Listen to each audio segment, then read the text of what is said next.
In this edition of Real Magic Magazine, Francis Menotti tells Peter Pitchford about the importance of being comfortable and confident in your act.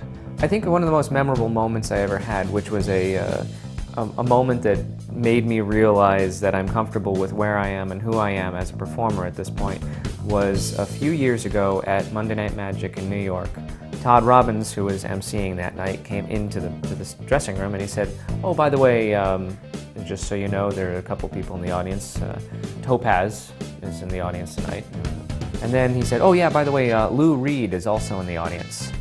And almost as an aside, as he's walking out and as we're just processing this and thinking, okay, well that's interesting, he said, "Oh, by the way, Steve Martin is also in the audience." And so it was this strange trifecta. I mean, Topaz, you know, the magician that I was revering and saying was a great magician, and then you know, Lou Reed, like, oh wow, that takes it up a notch, and then Steve Martin, for whom I've had absolute utmost respect, one of my favorite entertainers for years, for most of my life. And it was funny because at that moment I said, okay, am I nervous? I really had to sit down and kind of just go into myself, whatever that means. I was just thinking, oh my God, am I nervous? And I realized after thinking about it, no, I'm not nervous. Because basically I'm going to do my act, and the act is as good as it is. I'm going to do it, I'm going to get out there, I'm going to do it, and whether or not he or those people like it is irrelevant. They'll either like it or they won't, but it's not going to be the fault of the act. The act's going to be good because I'm going to do it and do it well, and after that, it's just going to be a matter of their opinion.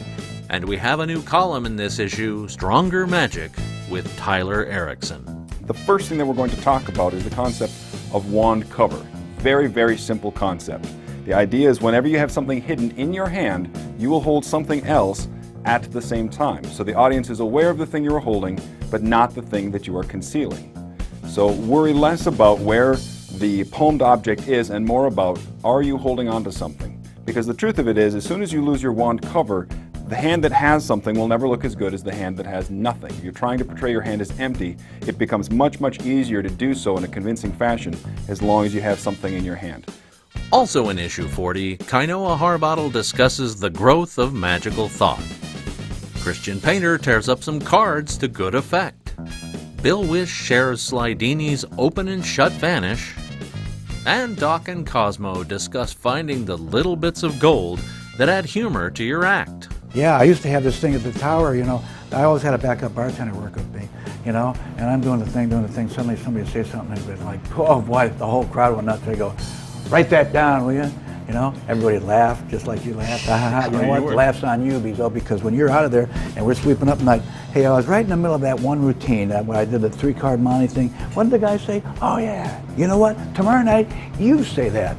As always, we've got 3 tricks to teach you. In this issue, they're all Real Magic exclusives from Francis Menotti, Irving Kant, and Sean Robeson. The box goes on the box, the coin goes in, and the lid goes on. So now again, all I do is push, and the coin falls through the box and through the box. All this and much, much more. It's Real Magic Magazine. Television for magicians.